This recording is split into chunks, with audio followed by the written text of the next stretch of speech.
प्रिय छात्रों, हार की जीत कहानी के पश्चात आज मैं आप लोगों के लिए 6वीं कक्षा की हिंदी पाठ्यपुस्तक दर्पण अंतर्गत 17वीं अध्याय की एक कहानी लेकर आया हूं, जिसका शीर्षक है बालक चंद्रगुप्त। तो प्रस्तुत कहानी जयशंकर प्रसाद द्वारा लिखी गई है। प्रसिद्ध नाट्यकार, उपन्यासकार तथा कथाकार के रूप में माने जाने वाले जयशंकर प्रसाद जी का जन्म काशी में सन 1889 को हुआ था। उनके पिता बाबू देवी प्रसाद तंबाकू के प्रसिद्ध व्यापारी थे। जयशंकर जी ने कठिन परिस्थिति में भी हार न मानते हुए बचपन में ही संस्कृत, अंग्रेजी, हिंदी, उर्दू तथा फारसी की गहन अध्ययन के साथ साथ वेद, पुराण, इतिहास तथा साहित्य शास्त्र का भी गहन अध्ययन किया था। उनका प्रमुख काव्य कृतियाँ है कानन कुसुम, झरना, लहर, आंसू, कामायनी आदि। उनकी मृत्यु 15 नवंबर 1937 को हुआ था। तो बच्चों, कहानी की ओर बढ़ने से पहले संक्षेप में बालक चंद्रगुप्त की परिचय की ओर ध्यान दें। मौर्य साम्राज्य की स्थापना करने वाले भारत के महानतम सम्राट चंद्रगुप्त मौर्य का जन्म 340 ईसवी पूर्व को पाटलिपुत्र में हुआ था, जो वर्तमान पटना में है। उनके पिता का नाम सूर्यगुप्त स्वार्थसिद्ध मौर्य और माता का नाम मुरा था। उनके गुरु चाणक्य थे। चंद्रगुप्त मेधावी और कुशाग्र बुद्धि का मालिक थे, साथ में एक वीर सेनानी भी थे। उन्होंने अखंड भारत के स्वप्न को न केवल साक्षात साकार किया था, बल्कि विदेशी भूमि पर भी अपना दबदबा बना लिया था। बचपन में राजा बनने का खेल खेलते खेलते वास्तव में किस तरह राजा बन गए, इसकी जानकारी आप लोगों को इस वीडियो क्लास के जरिए मिलेगी। अतः आप लोग ध्यान देकर इस वीडियो को अंतिम तक देखकर समझने की कोशिश करें। आइए पहले जानते हैं पाठ के बीच में मिले कुछ कठिन शब्दों के अर्थ।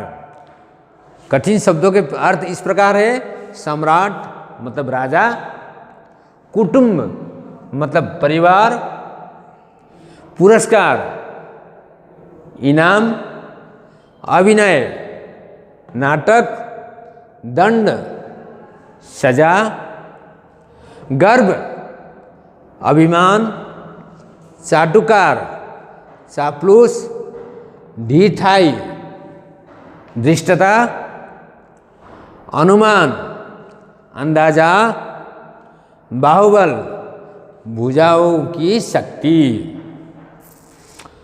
तो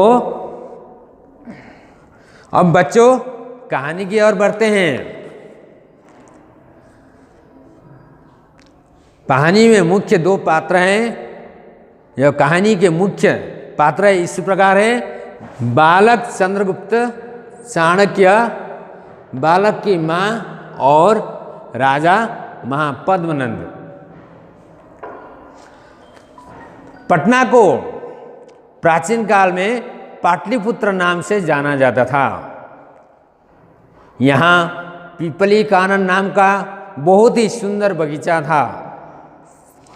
समय बीतने के साथ साथ ये बगीचा उजड़ गया। इसी उजड़े हुए बगीचे के पास ही मौर्य सेनापति का घर था। किसी कारणवश राजा महापद्मनंद ने मौर्य सेनापति को बंदी बना लिया था। फलतः उनके परिवार में कभी सुख की जिंदगी आई नहीं। एक दिन एक बालक उसी के घर के सामने राजा बनने का अभिनय कर रहा था। उनके कई दोस्त प्रजा बने हुए थे। उनमें से किसी को घोड़ा और किसी को हाथी बनाकर उन पर चढ़ता और किसी को दंड व पुरस्कार आदि देने का राजकीय अभिनय भी कर रहा था। उस समय एक ब्राह्मण उसी ओर से जा रहा था। वो बड़ा बुद्धिमान और विद्वान था। उनका नाम था चाणक्य। उसने उस बालक का राजकीय खेल बड़े ध्यान से देखा। उसके मन में कौतूहल भी हुआ और उसे कुछ मजाक भी सूझा।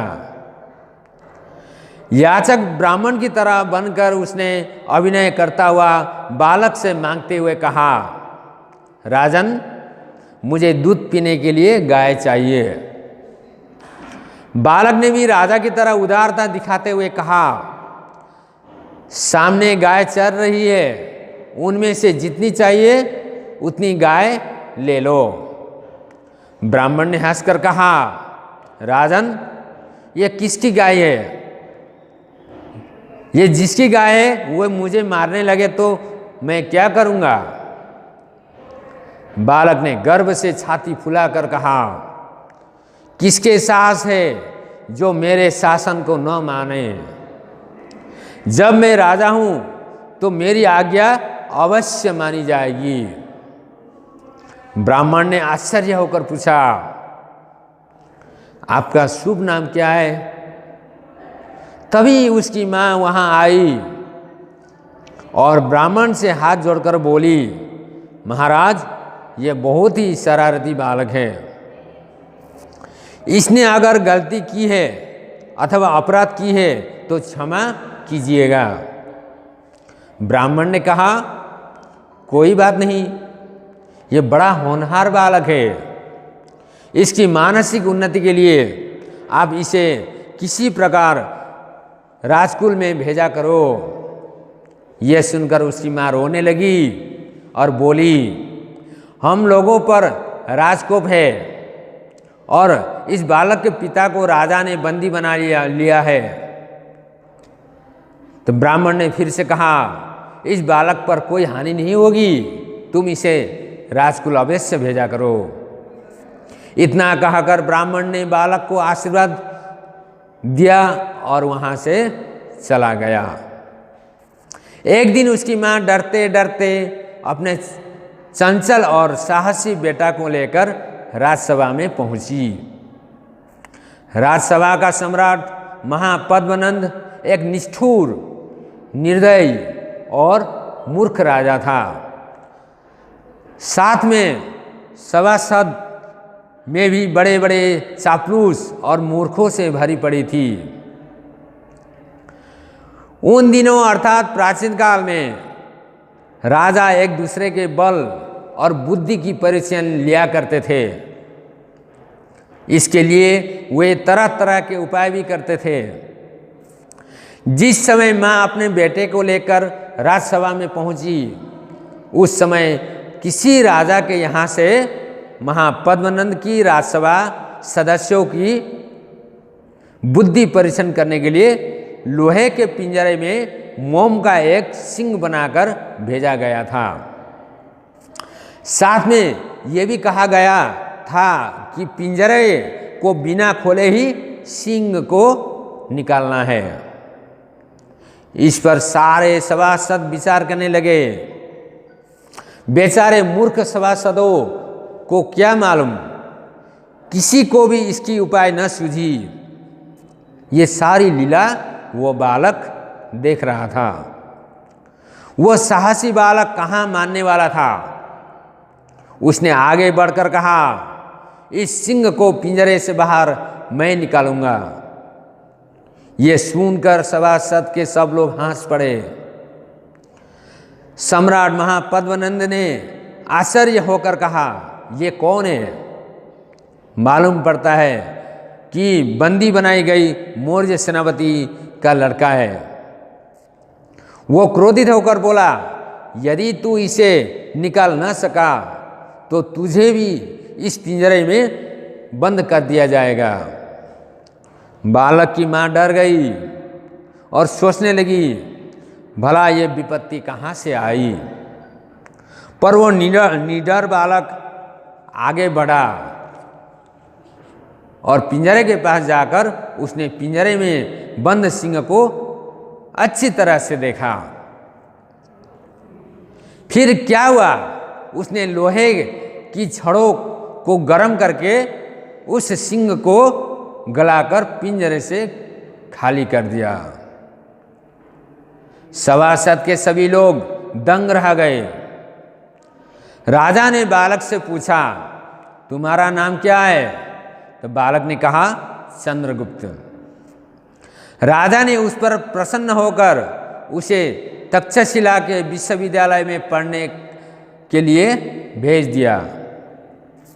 आगे चलकर यही बालक ब्राह्मण चाणक्य की सहायता से सम्राट चंद्रगुप्त मौर्य बना और अपना बाहुबल से आक्रमणकारी सिकंदर के आतंक से भारत को मुक्त कराया। बच्चों, पाठ तो समाप्त हो गई। इस पाठ के माध्यम से आप लोगों को कुछ सीख तो मिली होगी। प्रस्तुत पाठ से यह शिक्षा मिलती है कि बड़े से बड़े राजा महाराजाओं को भी बुद्धिमान, बलवान और साहसी व्यक्ति के आगे झुकना पड़ता है। तो कहा जाता है कि बुद्धिर्यस्य बलम तस्य, अर्थात जिसके पास बुद्धि है उसी के पास बल है। सबको पता है कि बुद्धिमान लोगों को ही जीवन में सफलता मिलती है। तो बच्चों, कैसे लगी ये कहानी? अच्छी लगी होगी। अगर समझ में न आए तो स्वयं पुस्तक खोलकर पाठ को अध्ययन करें। एक बार में न हो तो 100 बार अभ्यास करें, तो अवश्य इस बालक की तरह आप लोग भी बुद्धिमान बनोगे। तो आज के लिए इतने में ही पाठदान समाप्त कर रहा हूँ। दूसरी पाठ लेकर फिर किसी अन्य दिन आप लोगों के सामने प्रस्तुत करूँगा। तब तक आप लोग पढ़ाई जारी रखें, सुरक्षित रहे। धन्यवाद।